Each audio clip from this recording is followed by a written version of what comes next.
बुद्ध का एक शिष्य बुद्ध के सानिध्य में 6 वर्षों से था। वो एक दिन महात्मा बुद्ध के पास आया और बुद्ध से कहा, हे बुद्ध, मुझे आपके पास है 6 साल हो गए। मेरे बाद कितने शिष्य आए, उन्हें आपने इस बीच किसी एक दिशा में ज्ञान देने के लिए भेजा, लेकिन मुझे अभी तक नहीं भेजा। क्या मुझे अभी तक बुद्धत्व प्राप्त नहीं हुआ? बुद्ध मुस्कुराए और बोले, यह तो तुम्हें खुद समझना होगा कि तुम्हें बुद्धत्व प्राप्त हुआ है या नहीं। शिष्य बोला, हे बुद्ध, आपने मुझे इन 6 सालों में जो भी उपदेश दिया, मुझे वो सब याद है। आपकी बताई एक एक बात मुझे याद है। आप मुझसे भी पूछ सकते हैं, मैं आपको हर उत्तर देने के लिए सक्षम हूं। आप मुझे एक मौका तो दें, ताकि मैं किसी भी दिशा में जाकर लोगों को आपके ज्ञान के बारे में भी बता सकूं। बुद्ध ने कहा, ज्ञान की बातों को याद रखने से कुछ नहीं होता। जब तक आप उसे अपने आचरण में ना लाओ, जब तक आप किसी भी चीज को अपने आचरण में नहीं लाओगे, तब तक आप दूसरों को नहीं कह सकते कि वो उसे अपने आचरण में लेकर आए। शिष्य ने कहा, जो भी हो, कृपया आप मुझे एक मौका दें। आप मुझ पर भरोसा रखें। मैं सभी को अपने ज्ञान से प्रभावित कर सकता हूं। मैं लोगों को ऐसी बातें बता सकता हूं जिससे उनके जीवन में शांति आएगी और वो शांतिपूर्ण अपना जीवन जी सकेंगे। बुद्ध ने कहा, अभी तुम तैयार नहीं हो। जब तुम तैयार हो जाओगे, मैं तुम्हें खुद सही मार्ग पर जाने के लिए कहूंगा। शिष्य ने कहा, क्यों? बुद्ध, आपने मुझे इन 6 वर्षों में इतना भी ज्ञान नहीं दिया जिससे मैं लोगों को प्रभावित कर सकूं। बुद्ध ने कहा, ठीक है, तुम पूर्व दिशा की तरफ जाओ। वहां तुम्हें एक गांव मिलेगा। वहां से तुम भिक्षा मांग कर लाओ और वहां के लोगों को अपने ज्ञान से मदद करना। कल सुबह तुम वहां अकेले जाना और शाम को आकर मुझे बताना तुमने कैसे वहां के लोगों की मदद की। वह शिष्य ये सब सुनकर बेहद खुश हो गया और बुद्ध का आशीर्वाद लेकर चला गया। और वह रात भर ज्ञान समेटता रहा और मन ही मन सोच रहा था कि मैं कल ऐसे ज्ञान की छाप छोड़ूंगा कि वहां के लोगों के साथ बुद्ध भी मुझसे प्रभावित हो जाएंगे। सुबह उठकर वो महात्मा बुद्ध को प्रणाम करने गया। उन्हें प्रणाम कर वह पूर्व की तरफ निकल गया। शाम को जब वह वापस आया तो बुद्ध ने देखा कि उस शिष्य के माथे पर चोट लगी है और खून बह रहा है।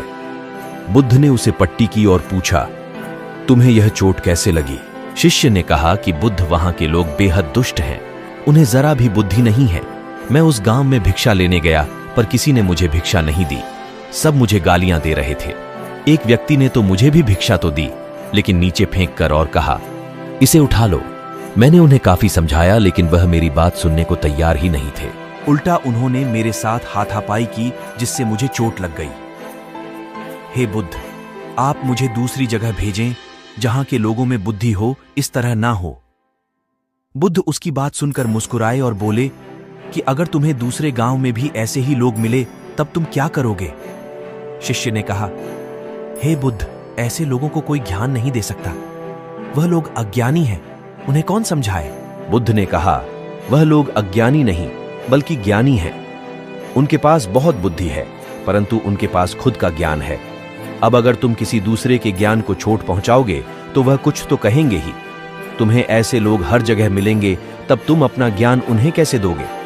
बुद्ध ने शिष्य को कहा कि आज तुम आराम करो, कल शाम को मेरे पास आना। शिष्य बुद्ध को प्रणाम करके चला गया। अगली शाम जब वह वापस बुद्ध के पास आया, तब वहां एक और बुद्ध का शिष्य मौजूद था। उनके हाथ में चोट लगी हुई थी। बुद्ध ने उस शिष्य के हाथ पर चोट देख उस पर पट्टी की और उस शिष्य से पूछा कि तुम्हें यह चोट कैसे लगी? शिष्य ने कहा, हे बुद्ध, आपने पूर्व के एक गांव में मुझे जाने के लिए कहा था, वहीं मुझे यह चोट लगी। बुद्ध ने कहा, वहां तुम्हारे साथ क्या क्या हुआ, तुम मुझे बताओ। शिष्य ने कहा, हे बुद्ध, वहां पर मैंने सबसे भिक्षा मांगी, लेकिन किसी ने मुझे भिक्षा नहीं दी। एक व्यक्ति जिसने भिक्षा दी थी, उसने भी वह मुझे जमीन पर फेंक कर दी और कहा, उसे उठा लो। मैंने चुपचाप उसे उठाकर अपने पात्र में रख लिया और उसे कल्याण का आशीर्वाद दिया। तब उस व्यक्ति ने मुझसे कहा, आप बड़े ही अजीब व्यक्ति हो। मैं आपका अपमान कर रहा हूं और आप मुझे आशीर्वाद दे रहे हैं। मैंने उनसे कहा कि आप धनी हैं, आपने मुझे दान दिया है, इसीलिए मैं आपको आशीर्वाद दे रहा हूं। फिर वहां से मैं आगे गया तो कुछ लोगों ने मुझे वहां से जाने के लिए कहा। उन्होंने मुझे कुछ अपशब्द कहे और मुझ पर कुछ पत्थर फेंके, जिससे मुझे चोट लग गई। जब मैं वापस आ रहा था तब मैंने एक मां को रोते हुए देखा। वह अपने बीमार बच्चे को लेकर चिंतित थी। मैं तुरंत जंगल से जाकर उसके लिए जड़ी बूटी ले आया, लेकिन वहां के लोग मुझे जड़ी बूटी देने नहीं दे रहे थे।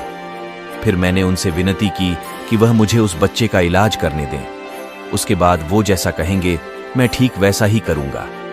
फिर जिस व्यक्ति ने मुझे भिक्षा दी थी उसने गांव वालों को समझाया।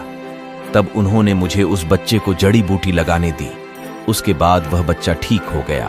फिर गांव वालों ने मुझसे अपने किए गए अभद्र व्यवहार के लिए क्षमा मांगी और मुझे धन्यवाद कहा।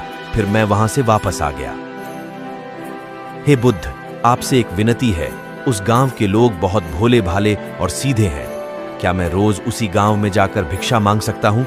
ये सभी बात वो पहला शिष्य भी सुन रहा था। उसने यह सुनते ही बुद्ध के चरणों में गिरकर कहा कि हे बुद्ध, मैं समझ गया हूं कि अभी मैं उस लायक नहीं हुआ कि दूसरों को ज्ञान दे सकूं।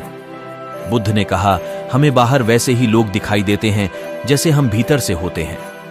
जब तक हम स्वयं को नहीं बदलते तब तक हम किसी को भी नहीं बदल सकते। खुद में परिवर्तन करना बेहद जरूरी है।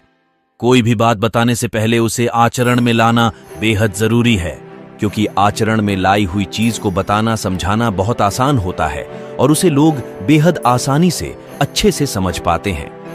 दोस्तों, हम सभी को ऐसा लगता है कि हमने जो कुछ भी सीखा है वह हमको दूसरों को सिखाना चाहिए, लेकिन हम जाने अनजाने में दूसरों को सिखाने के चक्कर में हम कभी कभी गलत साबित हो जाते हैं। तो इसलिए दोस्तों, अगर आप किसी को भी कोई भी सुझाव देने के लिए जाते हैं, आप कोई भी चीज सिखाने के लिए जाते हैं, तो सबसे पहले आप उस कार्य को संपूर्ण रूप से और सही ढंग से अच्छे से सीख जाएं। और आपको जब यह पक्का प्रूफ मिल जाए कि अब मैं इस कार्य को संपूर्ण रूप से सीख चुका हूं, अब मैं दूसरों को सिखा सकता हूं, तभी आप दूसरों को सिखाने के लिए जाइए। अन्यथा आपके साथ दुर्व्यवहार हो सकता है और आपको क्षति भी पहुंच सकती है।